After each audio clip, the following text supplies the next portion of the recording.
Hemos venido de manera sistemática leyendo juntos la primera carta que el apóstol escribe a los tesalonicenses. Habíamos agotado ya el capítulo 2 y hoy iniciamos el capítulo 3.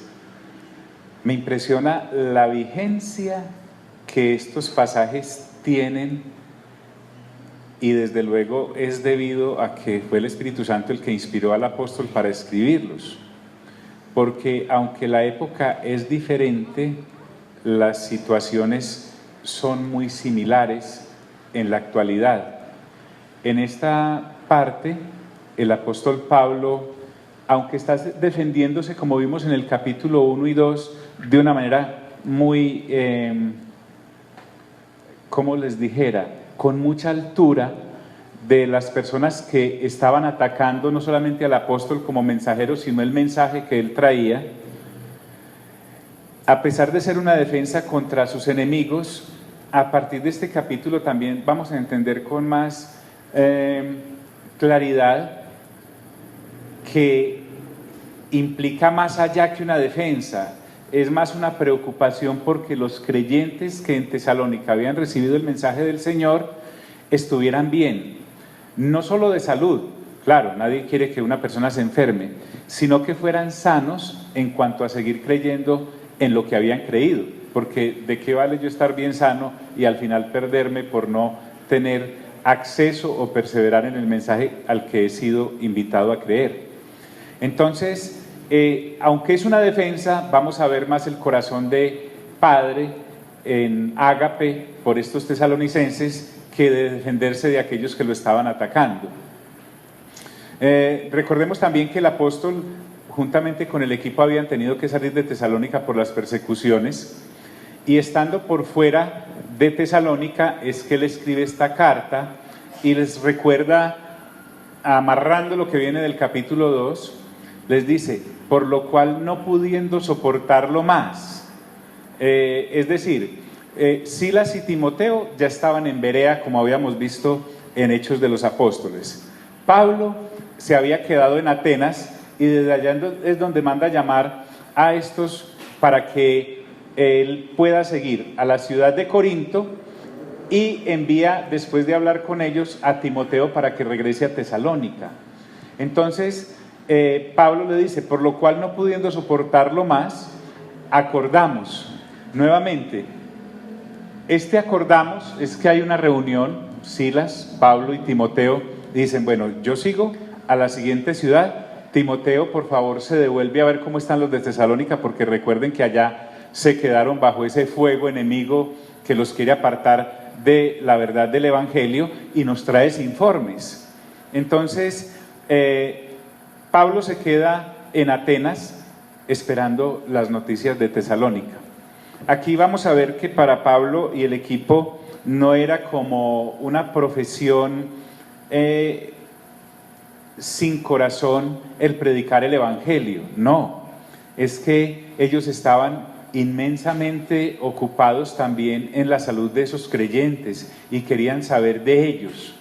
Les dije no solamente si estaban bien en lo físico, sino que la preocupación aquí va dirigida a si estaban bien espiritualmente por perseverar. Es que recordemos que esto no es solamente creer, sino seguir creyendo y terminar creyendo, porque hay personas que empezamos bien y terminamos mal, y en ese orden de ideas es la ocupación del mensaje.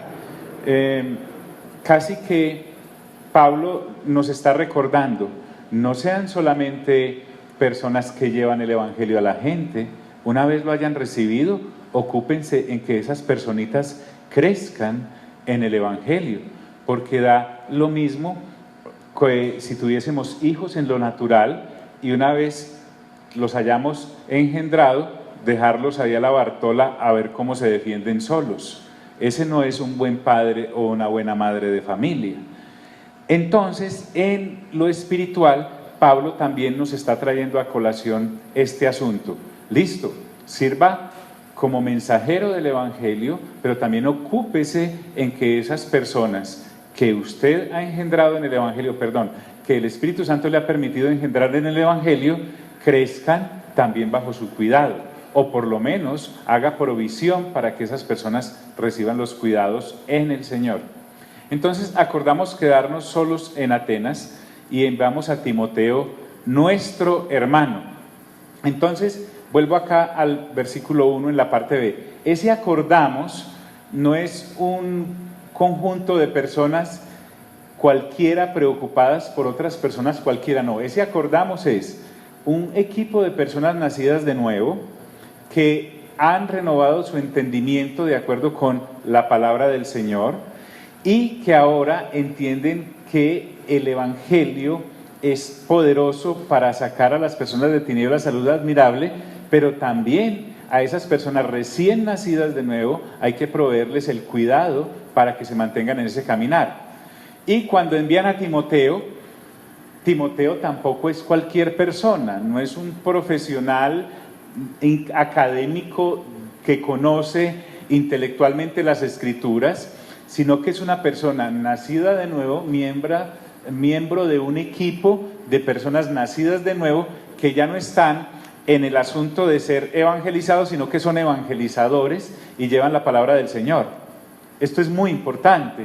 Entonces dice, y enviamos a Timoteo, nuestro hermano. Nuevamente, el cuidado de los nuevos convertidos, el Espíritu Santo lo deja en manos de los convertidos. No puede ser de otra manera, porque es un segundo nacimiento. Están ahora en la familia de Dios. Aquí Timoteo, aunque era menor en edad, como lo habíamos visto en otras cartas, era alto en cuanto al servicio que prestaba. Timoteo no desempeña aquí el papel de un segundón o un secretario o un auxiliar de algo, no, es una persona que ha renovado su entendimiento y ahora puede hacerse cargo de estos nuevos creyentes en Tesalónica y no solamente va a llevar la información de cómo están, sino que les puede ayudar también aclarándoles algunas cosas del Evangelio. Entonces aquí Timoteo es una persona grande, digámoslo así, alta en cuanto al servicio que prestaba. Era alguien confiable en el reino para encomendarle tareas del reino. Aquí no estamos frente a una persona de, si me queda tiempo, Pablo, yo voy. No. Estos estaban bien claros en que la cosa era para eternidad y que debían cuidar ese gran tesoro que eran los de Tesalónica, conversos nuevos, para presentarlos al tribunal de Cristo en aquel gran día en donde las cosas serán realmente calificadas. Acerca de Timoteo, no solamente era hermano, porque el hermano es una persona que ha nacido de nuevo, pero miren lo que dice, es servidor de Dios, colaborador nuestro y es específico en el Evangelio. Pablo no envió un auxiliar de constructor de tiendas a Tesalónica, Pablo envió un servidor de Dios.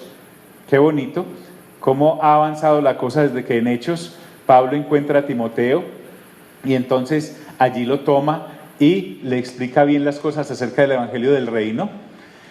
Ya no era solamente una persona evangelizada, sino que era colaboradora, estaba al mismo nivel en cuanto a la labor que desempeñaban una persona como Silas y como Pablo, y son específicos en el Evangelio de Cristo, el Evangelio del Reino. Aquí no estaban sirviéndole ni a la ley de Moisés, ni a la religión judía, ni a un grupo de personas X, sino que el Evangelio de Cristo era lo que ellos habían escogido como.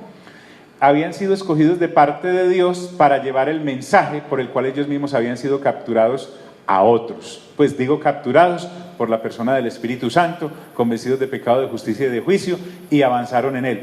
Básicamente lo que Pablo, Silas y Timoteo, después de conocer al Señor, se plantearon realmente es, ¿yo a qué me voy a dedicar el resto de mis días sobre la faz de la tierra si esto que acaba de alcanzarme es la verdad y es para la eternidad?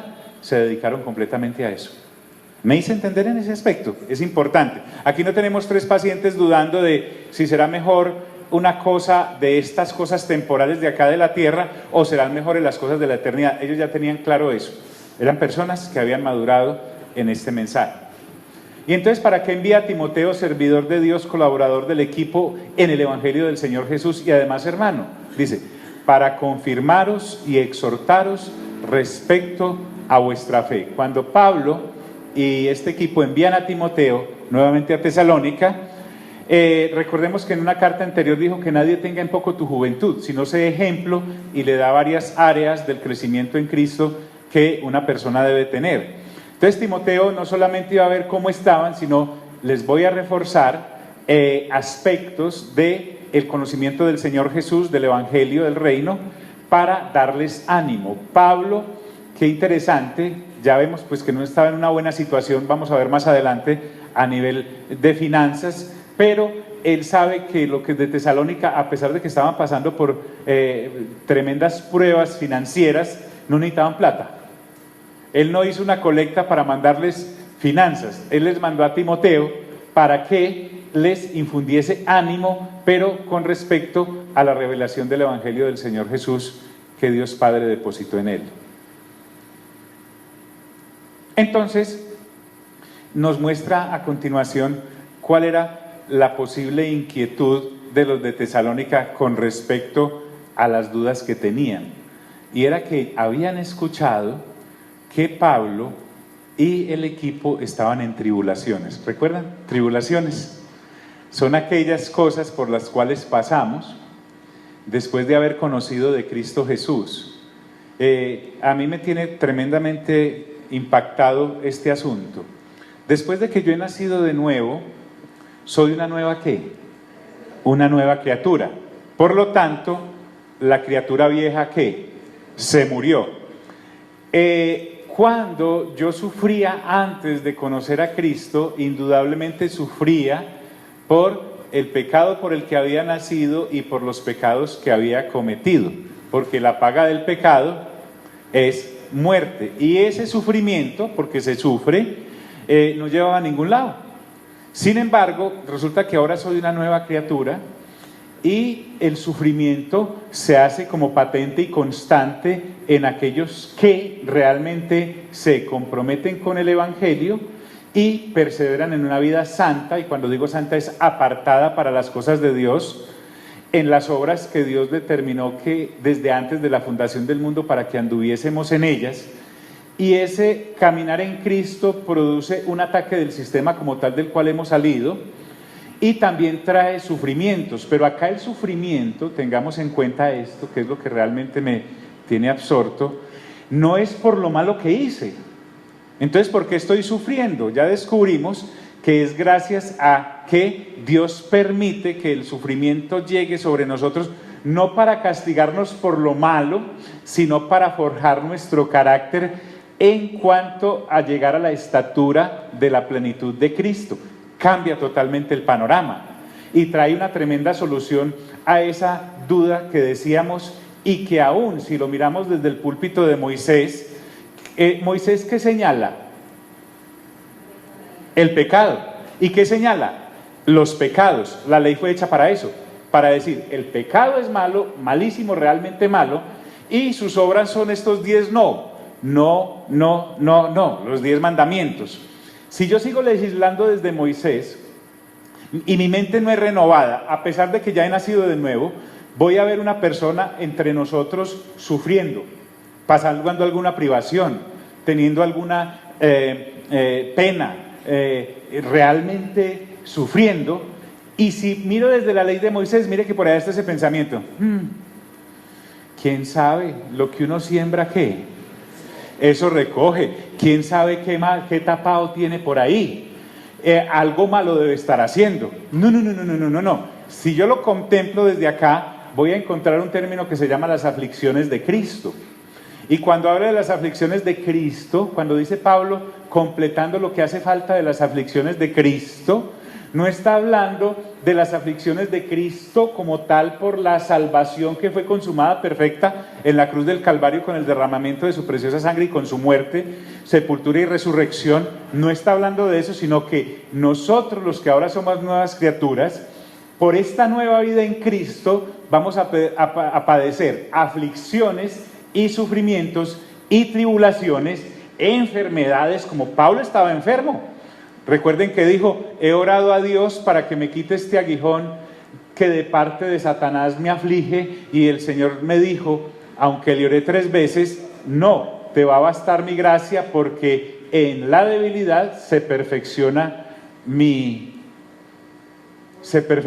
poder. Entonces, rescate esto. Cuando yo estoy sufriendo después de haber conocido a Cristo, no es que estoy sufriendo por lo malo que he hecho, sino que estoy sufriendo porque ese sufrimiento es permitido para que ahora que estoy en Cristo, los sufrimientos de Cristo, entiendan eso, es para perfeccionar mi carácter y llegar a la estatura de Cristo, en el cual tengo esa nueva naturaleza. ¿Me hice entender hasta ahí? Es clave, macháquele a eso, no lo deje ir. Y vamos a encontrar entonces explicaciones de por qué Pablo estaba enfermo. Pablo estaba enfermo, segunda de Corintios capítulo 12, gracias, no por lo malo que había hecho, sino que Dios le dice, mi poder se perfecciona en tu debilidad. Pero no estaba enfermo por lo malo que había hecho. Cuando Silas y Pablo fueron encarcelados en Filipos y fueron azotados, alguien podría decir desde Moisés, ¿quién sabe qué habrán hecho? Están pagando por algo malo. No. Ellos estaban siendo perfeccionados en el carácter. Lo vimos en Hebreos capítulo 12 cuando lleguemos allá, pero quiero contagiarlos de esta admiración que tengo por esa revelación, y es que resulta que cuando el Espíritu Santo nos convence de pecado, de justicia y de juicio, viene el arrepentimiento, y en Cristo Jesús hallamos la reconciliación, y entonces somos por el Espíritu llevados a nacer de nuevo y lavados por el agua que es la palabra. Entonces hemos nacido de nuevo. Pero Hebreos dice que Dios azota a todo aquel que recibe por hijo. Pero si Él nos está azotando o está permitiendo tribulaciones y disciplina en nuestra vida, no por lo malo que hicimos, porque el que hacía lo malo se murió cuando creyó en Cristo, sino porque está perfeccionando nuestro carácter en esa situación. Entonces, lo vamos a ver en 2 de Corintios, que ya lo iniciamos los viernes, en el capítulo 1 y 2, que una cosa es sufrir sin haber nacido de nuevo y otra es sufrir habiendo nacido de nuevo. ¿Me hice entender hasta ahí? ¿Sí me hice entender? Es importante. Bueno, entonces Pablo le dice a los de Tesalónica, ¡Ey! No se inquieten por las tribulaciones que ustedes saben que nos están ocurriendo. Ahorita ahondamos un poquito en eso. Ellos estaban sufriendo persecuciones por predicar el evangelio del reino. Pablo ya lo había dicho en Hechos 14:22. Todo aquel que quiera vivir piadosamente, o sea, en el nuevo nacimiento y avanzar, padecerá persecuciones.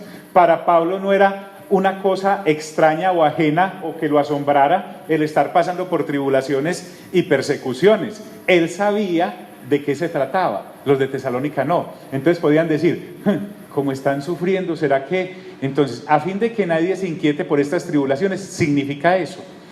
Y Pablo va más allá y deja bien puesto el clavo. Dice, porque vosotros mismos sabéis que para esto estamos puestos.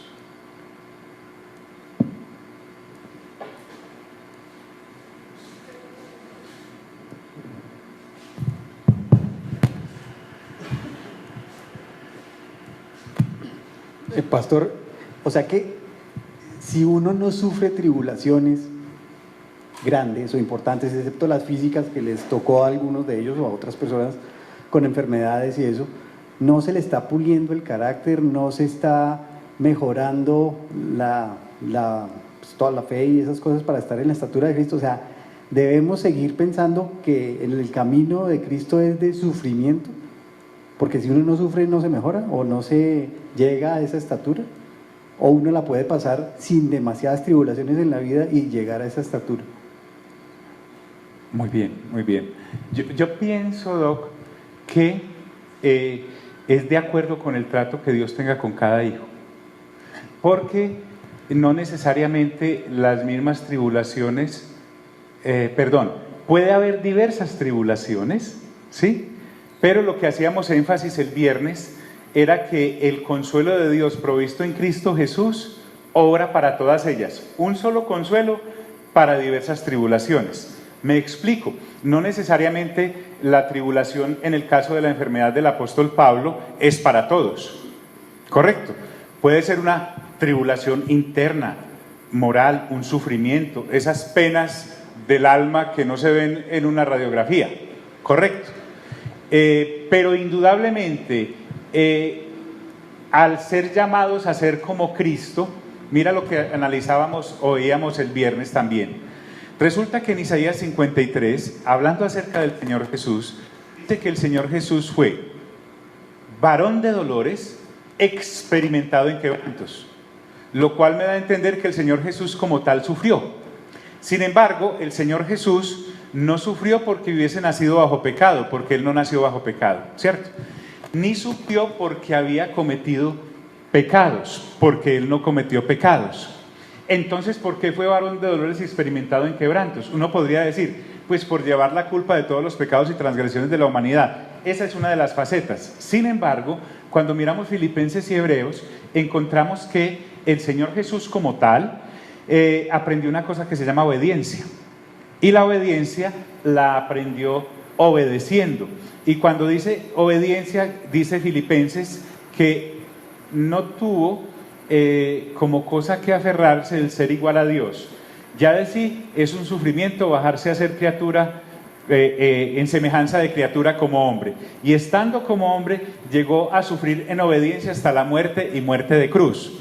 Pero en Hebreos capítulo 12 se nos aclara, y es que el Señor Jesús pasó todo eso porque tenía la mirada puesta en el galardón del cual era volver a la diestra de Dios Padre después de la resurrección.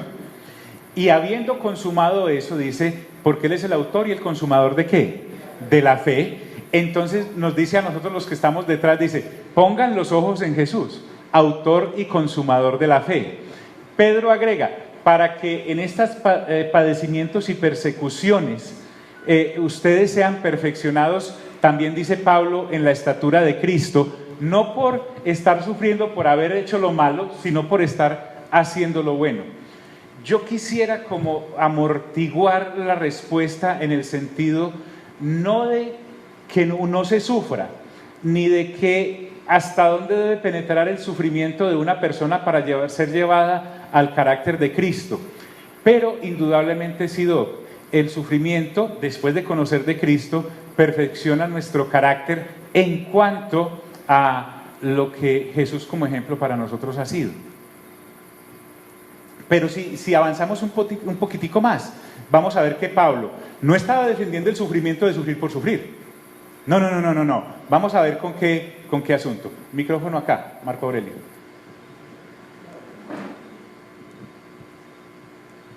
Aquí encontré una versión donde habla que es la voluntad de Dios. La versión dice así: para que ninguno de ustedes se devuelva por estas persecuciones, ustedes mismos saben que estas persecuciones son parte de la voluntad de Dios para nosotros. Entonces mira, aquí el asunto, ojo, no lo saquemos de contexto ese versículo 3 en la parte B, lo que realmente Pablo está hablando acá no es una defensa del sufrimiento, sino que le estaba explicando a los de Tesalónica por qué estaba sufriendo. Sí, no defendiendo el sufrimiento, gracias, sino porque estaba sufriendo él. Y era que como en esta época había muchos predicadores aparentemente que enseñaban que estar bien con Dios era sinónimo de no sufrir, y además que no sufrir era sinónimo de estar bien con Dios, en contraposición a que si estabas mal en algún área de lo que la vida humana significa, era porque tenías algo que arreglar con Dios, o que porque no habías arreglado algo con Dios era que estabas sufriendo. Entonces lo que él está diciendo acá, miren esto: porque vosotros mismos sabéis que para esto estamos puestos. Entonces resulta que Pablo dice, Dios nos llamó y seguramente vamos a ser probados.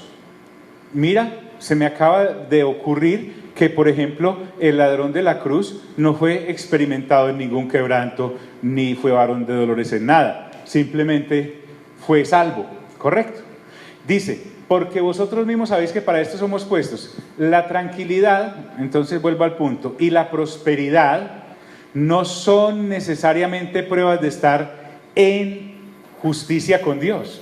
Hay un mensaje amañado y enseñado durante todas las generaciones por los expositores de las añadiduras que alegan que el dolor y el sufrimiento es sinónimo de estar mal con Dios. Y Pablo lo que está diciendo acá, el dolor y el sufrimiento no necesariamente es estar mal con Dios, sino sufrir persecuciones por llevar un mensaje que representa gran oposición.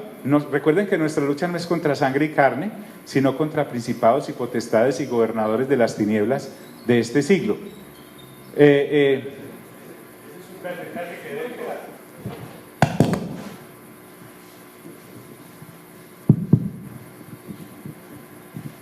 Ese sufrimiento es equivalente a la prueba que nos habla Santiago. Sí. Porque es que ahí es donde de pronto desvirtuamos el tema en creer que sufrir es sangre, dolor, cojo, visco, cualquier cosa, pero no necesariamente es un tema físico. Puede ser, la prueba puede ser muchas pruebas, es decir, la prueba no puede ser necesariamente contra mí en un tema físico, puede ser a través del trato con otra persona, una quiebra, son tipos de pruebas diferentes. Sí, sí. Pero mira, está muy bien eso, Sebas. Vamos para leer primera de Santiago 2.4. Sí, sí. Santiago capítulo 1, vamos allá.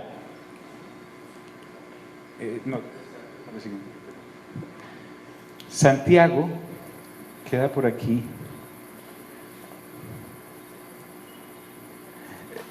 Es que mejor no nos puede haber quedado. Mira, por ejemplo, cómo explicaría uno. ¿Qué sensación me dejan estos versículos cuando yo los leo y no los veo bajo esa perspectiva? Mira lo que dice Santiago 1, dice, versículo 2, hermanos míos, en primer lugar cuando habla de hermanos es porque son personas que nacidas de nuevo, pues, considérense muy dichosos cuando tengan que enfrentarse con diversas ¿qué? Pruebas, pues ya saben que la prueba de su fe produce constancia y la constancia debe llevar a feliz término la obra, para que sean perfectos e íntegros sin que les falte nada. ¿Sin que nos falte nada de qué? Santiago capítulo 1, versículo 2. Entonces, lo sintonizaste bien, Sebastián. Resulta que aquí en Santiago ya somos nacidos de nuevo. Y Santiago llega y dice, tengan por sumo gozo cuando estén en medio de esas pruebas. Si uno lo mira desde las añadidas, dice, pero no, si entre menos pruebas tenga, es que como que me siento yo mejor. Santiago le está hablando como Pablo al nacido de nuevo. Y en ese orden de ideas es que podemos entender para qué son las pruebas, para perfeccionar nuestro carácter y alcanzar la estatura de la plenitud de Cristo. Santiago lo habla de una manera muy especial cuando dice perfectos e íntegros sin que les falte nada. Imagínate, sin que nos falte nada ¿en qué? En el carácter de Cristo. Esto me parece maravilloso porque entonces ya entiendo que estoy siendo disciplinado a través del sufrimiento de la prueba por parte de Dios para lograr un objetivo y no para cumplir en mí un castigo, sino una perfección en Cristo Jesús. Bien, porque vosotros mismos sabéis que para esto estamos puestos, regresando aquí a Tesalónica. Y esta es una de las cosas que, vuelvo y les digo, me admira en el sentido de que, aunque no todos tengan que pasar por diversas pruebas, por lo menos Pablo no negaba que las pruebas podían venir sobre un creyente. Y dice, mire, ¿sabe qué? Como les está escribiendo, esta cartica la llevó Timo, entonces, le está diciendo, ya nosotros le dijimos a ustedes, cuando estábamos entre ustedes predicándoles el Evangelio por primera vez, que las pruebas podían venir. Entonces no se hagan los extrañados o no se sientan asombrados de que vengan pruebas sobre nosotros que estamos predicando, porque se los advertimos estando entre ustedes. Entonces no se asombren por eso. Y dice, y os predecíamos que íbamos a pasar ¿qué? Tribulaciones. Nuevamente, recuerden cuando en Hechos de los Apóstoles un hombre llamado Agabo, profeta, vino tomando el cinturón con el que Pablo se amarraba la túnica, la capa, se amarró con ese cordón las manos y los pies y dijo, así será preso en Jerusalén y padecerá sufrimientos, estoy parafraseando, el propietario de este cinturón, refiriéndose a Pablo. Entonces los que estaban con él inmediatamente dijeron, ay, no, que eso no le acontezca. Y Pablo tuvo que aclararles, no, vengan para acá. Casi como cuando el Señor Jesús le dijo a Pedro, apártate de mí, Satanás, porque Pedro no quería que el Señor Jesús fuese a morir en Jerusalén, porque le decía, me es necesario ir a Jerusalén y allí seré muerto y resucitaré al tercer día. De la misma forma, los que amaban a Pablo en estas regiones no querían que Pablo fuera a Jerusalén. Y dijo, no, si yo estoy dispuesto a ir y a morir si es necesario por la comisión que me ha sido dada. Entonces, Pablo dice, llegarán las pruebas. Y aquí viene, Doc, lo que hablábamos. En general se aplica a todo creyente. Dentro del plan de Dios hay algo, no sé en qué profundidad, en qué dimensión, no sé en qué porcentaje, pero sí hay algo de sufrimiento incluido en el perfecto plan de Dios para todos aquellos que recibe como hijos. ¿Para qué? Para que seamos perfectos. Leamos, por favor, allá Hebreos capítulo 12. Tema tan interesante este. Veamos el objetivo del sufrimiento o de la disciplina. Este escritor a los Hebreos lo habla de otra manera. Voy a leer desde el versículo 1. No importa que no avancemos mucho hoy en la carta como tal de Tesalónica. Ya estamos ahí, 12:1. Recuerden que el capítulo 12 queda después del 11. En el 11 se nos viene, sí, es importante porque se nos viene hablando de todo, de Noé, de Abraham, de Isaac, de Jacob, de David, de Sansón, de Jefté, de una cantidad de personas que por la fe en Dios pasaron, algunos de ellos, muchas tribulaciones. Inclusive dice en algunos de los versículos del capítulo 11, muchos fueron aserrados, es decir, vivos los enrollaban en la corteza de los árboles y los partían como si fueran troncos. Otros anduvieron en cuevas de acá para allá, con hambre, con desnudez, etc. Entonces, esa gente del capítulo 11 es como cuando estaba el domingo el estadio así, lleno de gente, ¿cierto? Valga la comparación. Entonces dice, capítulo 12, versículo 1, por tanto también nosotros que estamos rodeados de una multitud tan grande de testigos, ahora cuánto más nosotros 2000 años después de esta carta a los tesalonicenses, tenemos más testigos rodeándonos durante todas las generaciones que han creído en Cristo Jesús y en Dios. Por tanto, también nosotros que estamos rodeados de una multitud tan grande de testigos, despojémonos del lastre que nos estorba, en especial del pecado que nos asedia, ya no del pecado que estamos cometiendo, sino del pecado como la naturaleza caída que dejamos y que quiere rescatar algo en nosotros, pero resulta que como nosotros ya morimos no puede rescatar nada de nosotros, no puede reclamar nada. Y ahí podemos entender entonces contra qué fue lo que luchó Jesús. Y dice, y corramos con perseverancia la carrera que tenemos por delante. Fijemos la mirada en Jesús, el iniciador y perfeccionador de nuestra fe, quien por el gozo que le esperaba, soportó la cruz, eso es sufrimiento, menospreciando la vergüenza que ella significaba, eso es sufrimiento. Y ahora está sentado a la derecha del trono de Dios, esa era su recompensa, su galardón. Así pues, consideren a aquel que perseveró frente a tanta oposición, la oposición también es sufrimiento, por parte de los pecadores, es decir, los que no habían nacido de nuevo, para que no se cansen ni pierdan el ánimo, porque cuando estamos en tribulaciones uno tiende esto está como muy empinado, y fuera que encuentra otra lomita y otra lomita. Entonces el escritor a los Hebreos dice, para que no se cansen ni pierdan el ánimo, y trae un ánimo con respecto al Señor Jesús que aún no nos ha ocurrido a nosotros. Dice, en la lucha que ustedes libran contra el pecado, no, escuche bien, no para no cometer pecados, sino contra la naturaleza bajo la cual está el mundo no nacido de nuevo, dice, todavía no han tenido que resistir hasta derramar su sangre. El Señor Jesús sí. Y dice, y ya han olvidado por completo las palabras de aliento, miren las palabras de aliento que como a hijos se les dirige. ¿Qué nos enseña el mundo que debemos darle como palabras de aliento a la gente que está sufriendo? Tranquila, ¿eso va a qué? A pasar. Resulta que así no es el aliento que se le da a los nacidos de nuevo, porque mira lo que dice este escritor a los Hebreos, que es prácticamente lo mismo que dice Santiago. Esto lo trae de Proverbios. Dice, hijo mío, Le está hablando a nacidos de nuevo. No tomes a la ligera la disciplina de ¿quién? Del Señor, dice esta versión. Ni te desanimes cuando te reprenda, porque el Señor disciplina a los que ama. Entonces resulta que nosotros somos aceptos en el amado, dice el apóstol Pablo. Nosotros hemos pasado de estar destituidos de la presencia de Dios por cuanto todos habíamos nacido bajo pecado y pecábamos, a ser ahora hijos de Dios amados. Y resulta que la disciplina de parte de Dios es amor. Y dice, y azota a todo aquel que recibe como hijo. Lo que soportan, es para su disciplina, pues Dios los está tratando como a hijos.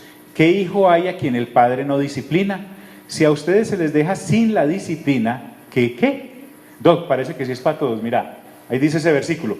Si a ustedes se les deja sin la disciplina que todos reciben, entonces son bastardos y no hijos legítimos.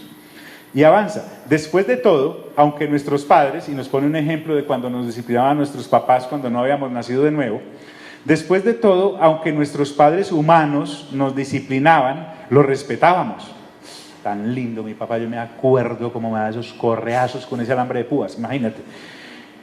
Dice el escritor a los Hebreos preguntando, ¿no hemos de someternos, mira que es por voluntad, con mayor razón, al Padre con mayúscula de los espíritus para que vivamos? En efecto, nuestros padres nos disciplinaban por un breve tiempo, como mejor les parecía, pero Dios lo hace para nuestro bien, a fin de que participemos de su santidad.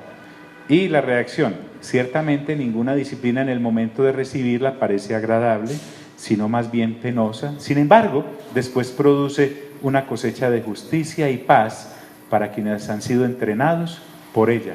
La disciplina es un entrenamiento. ¡Qué maravilla! Sí, micrófono, Sebas, por favor.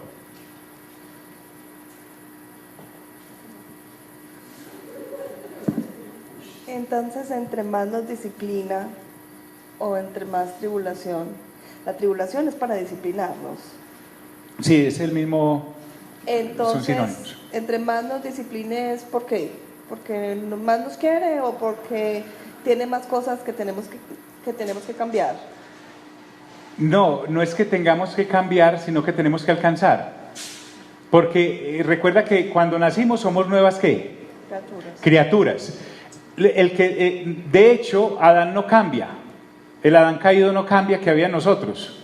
Por eso hay que matarlo y sepultarlo y permitir que el nuevo Adán, que es en Cristo Jesús, nazca en nosotros. Entonces lo que ahora está haciendo es como lo del gimnasio, Nana. Tú vas al gimnasio y ahí están todos los aparatos, ¿sí? ¿Cuál es el premio por ser bien juicioso con todos los aparatos? Los cuadritos, las rayitas, que no le caiga el músculo del adiós, todas las cosas, ¿sí o no? Pero por eso hay que pasar un entrenamiento que es riguroso. Nadie en el entrenamiento dice, qué fantástico estas 2500 abdominales, correcto, pero tu mirada está puesta es en la salud que vas a tener. Lo mismo ocurre, no es que Dios nos esté disciplinando para cambiarnos en algo, sino que lo que está sacando es a flor la verdadera naturaleza que en Cristo Jesús tenemos, por la renovación de nuestro entendimiento. Y en ese caso, como dice aquí Pablo, os predecíamos que íbamos a pasar ¿qué? Tribulaciones. Pablo está diciendo, yo no soy un producto acabado en cuanto a perfeccionamiento en la estatura de Cristo, también voy en lo mío.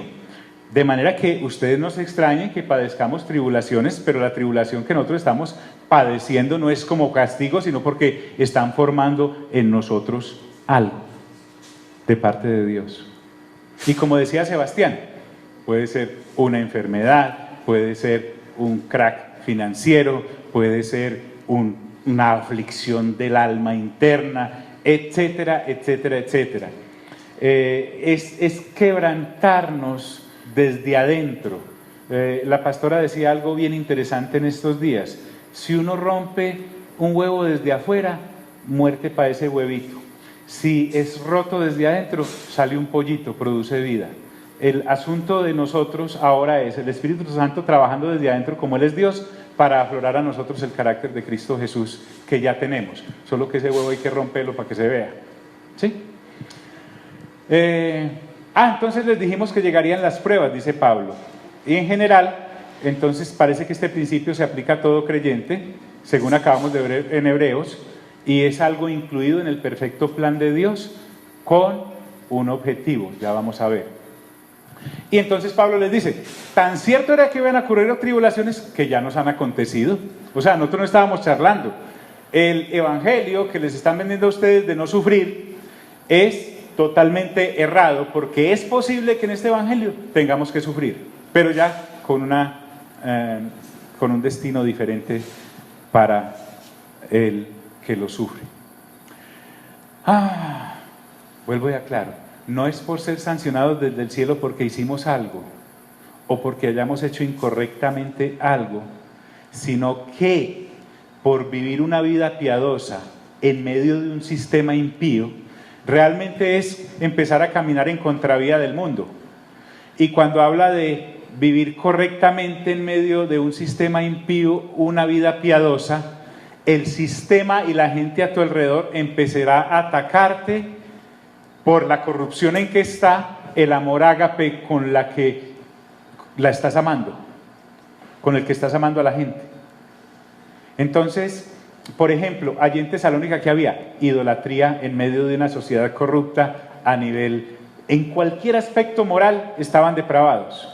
Entonces aquí vemos que Pablo no le está diciendo a Tesalónica, es sufrir por sufrir y por autoflagelarse. No, estamos sufriendo es por llevar el mensaje, no solamente el mensaje que Dios nos entregó para entregarles, sino como portadores al haberse producido en nosotros un cambio de vida por haber nacido de nuevo.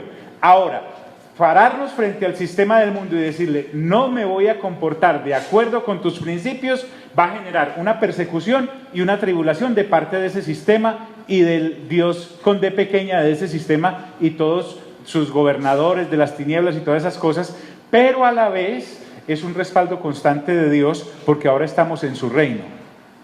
Entonces Pablo les dice, como nos ha acontecido y sabéis, por lo cual, y aquí viene el asunto de el amor que Pablo tenía por aquellos conversos, les dice, por amor a ustedes, es lo que les va a decir, no pudiendo soportar más, envié para informarme de vuestra fe. Es decir, quiero saber si el mensaje que les entregué está en un buen depósito, siendo ustedes las vasijas para contenerlo. Es decir, ¿Cristo está vigente en ustedes o de pronto habrán desistido?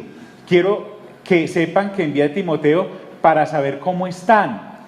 No sea, dice Pablo, que os hubiese tentado el tentador. Recuerden lo que dice la parábola del sembrador. El sembrador salió a sembrar y una parte cayó en el camino, otra cayó entre las piedras, otra cayó entre espinos y abrojos y otra cayó en buen terreno. Si usted y yo somos juiciosos a leer Lucas capítulo 8, en donde se narra la parábola del sembrador, por ejemplo, el Señor Jesús dice que los que caen al borde del camino son los que inicialmente escuchan la palabra con alegría, pero viene el enemigo y literalmente roba la palabra del reino. Entonces dice, no sea que os hubiese tentado el tentador. Y aquí hay algo. Es posible, claramente, según estos versículos, apartarme del camino de Dios. Es posible que si yo no alimento la fe que he recibido, se me va a extinguir. Si yo dejo que eso se apague, se apaga. Hay una gran interacción entre el mensaje que Dios trae y la respuesta que yo le doy. Entonces es un trabajo conjunto, no que dependa de mí, sino que indudablemente yo debo ir en pos de aquello a lo cual en Cristo Jesús he sido llamado o llamada. Entonces dice Pablo y va más allá y dice, no sea que os hubiese tentado, ¿quién? El tentador. Ya hizo referencia en el capítulo anterior a que Satanás le había estorbado para irles a llevar la palabra, pero no pudo finalmente cortar de que se la llevaran. Pero ahora que la palabra está dentro, la palabra del reino, sí puede tentarlos para que desistan. Y una de las cosas es la tribulación.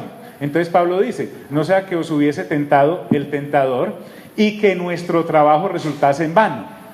Entonces, y miren acá la gran diferencia, mientras Satanás emplea el sufrimiento para apartar a la gente de Dios, Dios, lo que Pablo les está explicando es, va a usar el sufrimiento para acercarlos a la imagen de Él.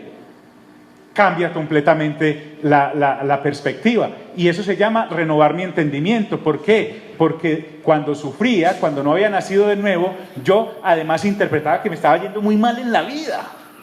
Aún sin tener conciencia de pecado, de justicia y de juicio, es grave para una persona inope por su escasez en finanzas, o enferma por su falta de salud, o etcétera, etcétera, etcétera, estar en una condición negativa. Eso no es vana la vida. Entonces, pero estar bien y full es no, Pablo le está diciendo, ojo acá, renueve su entendimiento, porque Dios está permitiendo eso para perfeccionar el carácter. Entonces se las tira, pero es que es una bomba grandísima la que le tira Pablo de Tesalónica. Y le dice, sufrimiento habrá. A ustedes, señores de Tesalónica, le toca definir si ese sufrimiento lo van a usar como una justificación para apartarse del camino del Señor, o van a usar ese sufrimiento para meterse de una en Dios y avanzar. ¡Wow! Entonces, en eso consiste. Entonces, avanza, porque recuerden que Pablo nos está haciendo una narración de lo que ocurrió allí, pero cuando Timoteo volvió de vosotros a nosotros, o sea que este Timoteo ya fue y volvió, alcanzó a Pablo en Corinto y le llegó con noticias grandiosas que despejaban completamente las dudas del apóstol y de su equipo. Pero cuando Timoteo volvió de vosotros a nosotros, se nota la emoción en esas letras, y nos dio buenas noticias de vuestra fe y amor. Es decir, esa fe que ustedes tienen en Jesús es la que nos da vida. Esa fe es la que distingue a los creyentes de los que no son creyentes. Esa fe en Cristo Jesús para pasar por cualquier situación y dificultad, escucha bien, es precisamente lo que nos impulsa a seguir adelante y que nos diferencia de los que no son. En 2 de Corintios capítulo 1 y 2, Pablo es más certero cuando dice, el sufrimiento de la gente que no es creyente no lleva a nada. El sufrimiento de la gente que es creyente sirve para consolación de otros que también el día de mañana ustedes puedan animar porque han pasado por situaciones semejantes a esas. Pero vuelve acá, el ágape. Mire, esta envoltura del ágape va por dentro y por fuera del mensaje. Entonces dice, y nos dio buenas noticias de vuestra fe y amor. Entonces, no solamente creían en Cristo Jesús, sino que estos de Tesalónica tenían un testimonio precioso en su relacionar con el Padre, con el Hijo y con el Espíritu Santo. La Trinidad de ellos, vea, uña y mugre. Pero también habían permitido que ese ágape se derramara entre ellos como hijos e hijas de Dios, presentes sobre la faz de la tierra en medio de una congregación llamada Tesalónica. Y no solo eso, sino que también dispensaban ese amor para los que, como antes ellos estaban no creyentes, eran objeto de poder llevarles el mensaje, como vimos en el capítulo 1, porque los de Tesalónica no se guardaron el mensaje, sino que lo empezaron a predicar por toda Asia. Y nos dio buenas noticias de vuestra fe y amor. Entonces, Pablo dice, y que siempre nos recordáis con cariño. Vea, no vino la topo que le dicen cariño. Este siempre nos habla de que es un amor constante. Cariño acá también es ágape. Muy dulce esa palabra. Y es un amor que no es casual.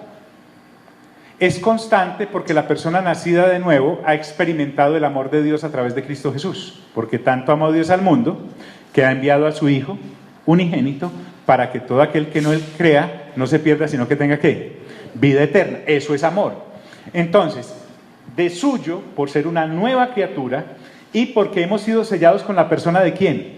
Del Espíritu Santo. Y la primera manifestación del fruto del Espíritu Santo, ¿cuál es? Amor, el ágape. Entonces, el ágape que hay en mí, el ágape que hay en ti, no es una cosa casual y que sufra de mala memoria y se me olvide de cómo es que yo amé. No. Como el amor de Dios es constante, entonces Pablo dice, y siempre nos recordáis con cariño. Lo que Pablo está diciendo es, no solamente nosotros los amamos a ustedes, los agapamos a ustedes, ¿sí? Y recuerde que diferenciamos. Una cosa es el amor erótico, esa atracción fatal, física, sexual, que un ser humano puede sentir por otro. Pablo no eroticaba, sí, a los de Tesalónica, para ir a verlos. ni los quería muy filios. Ay, tan lindo mi tía y mi tía, como quiero a mi papá, a mi mamá. No, no, no. Él los agapaba como Dios los agapaba a ellos.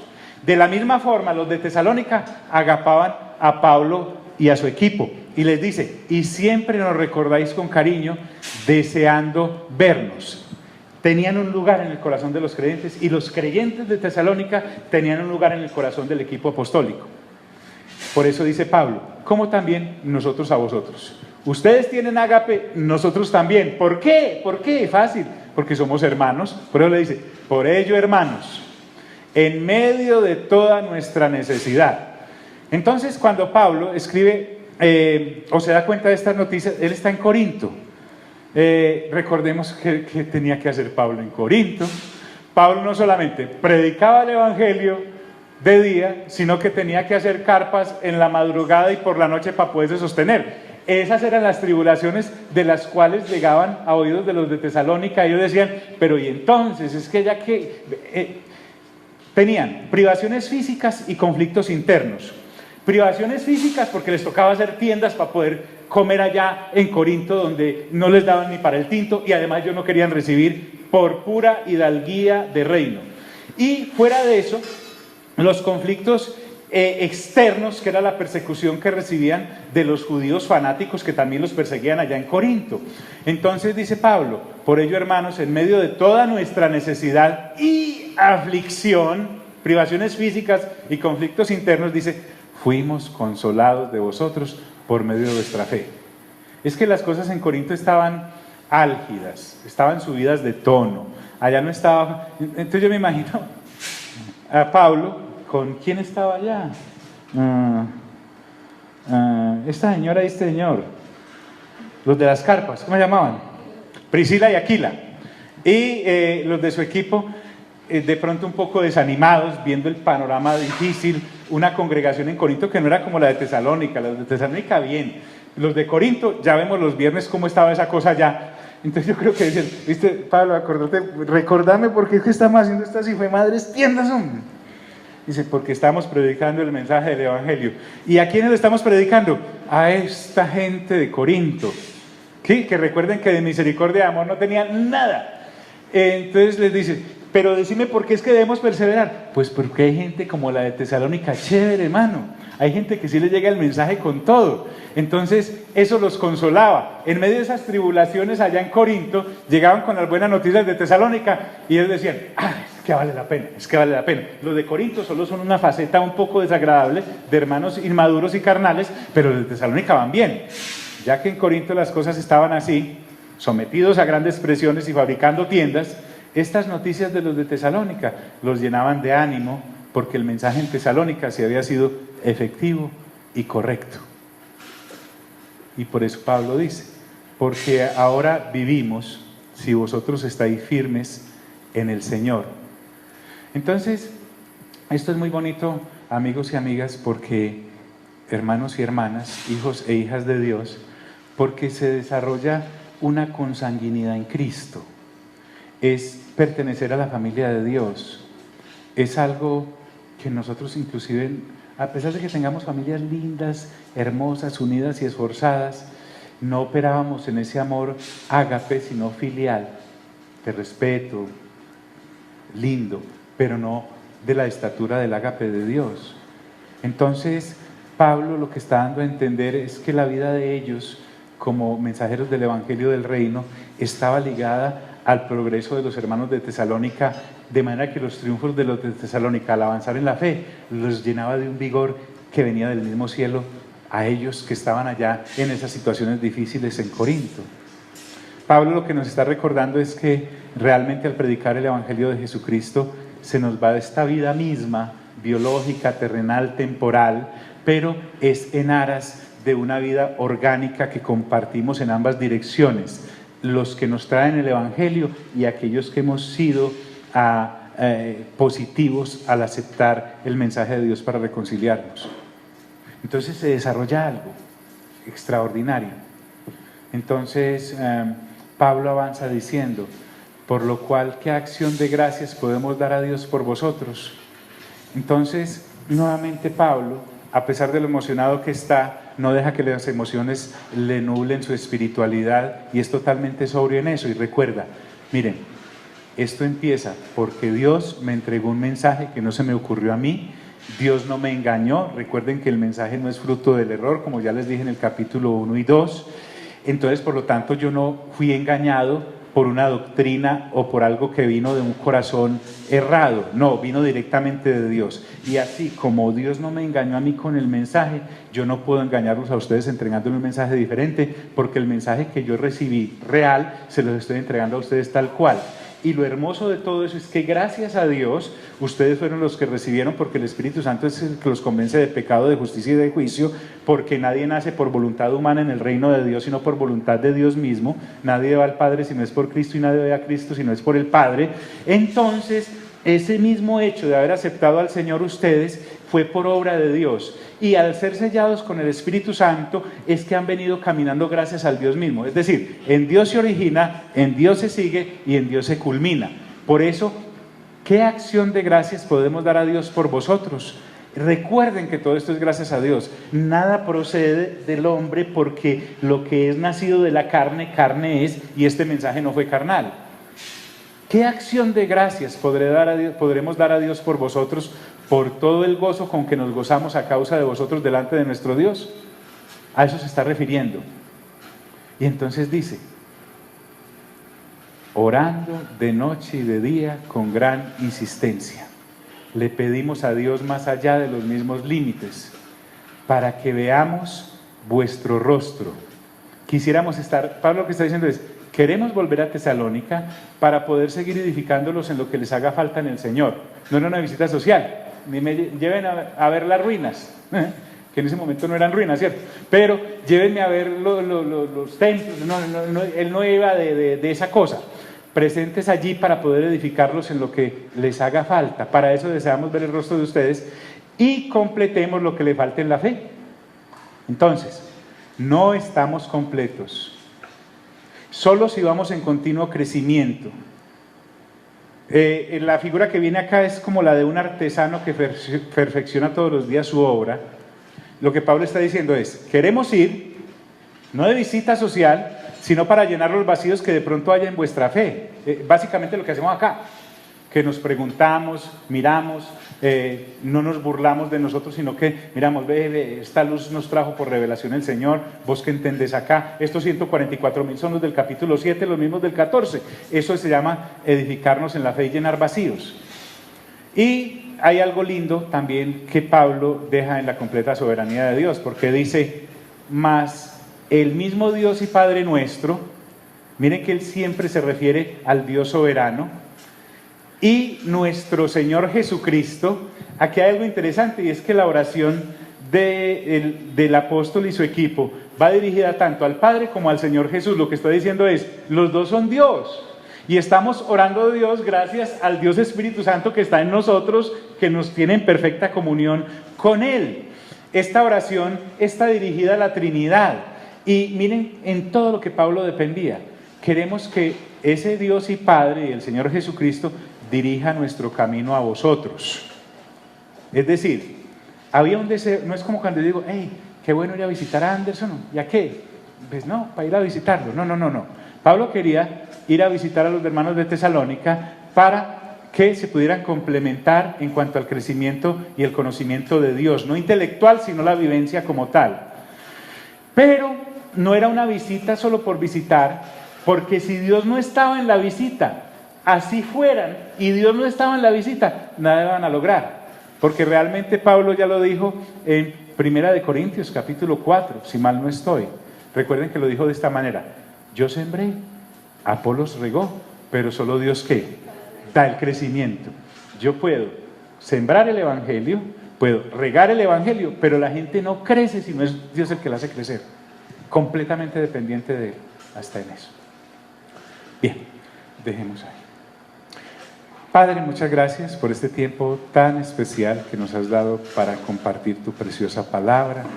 Gracias porque, al igual que en Tesalónica hace 2000 años, hoy aquí en Tesalónica estamos igual, pegados de ti, Señor. Gracias a ti, por medio de ti y solo por tu presencia, Señor. nada más. Salimos de este lugar, mas no de tu presencia. Amén y amén.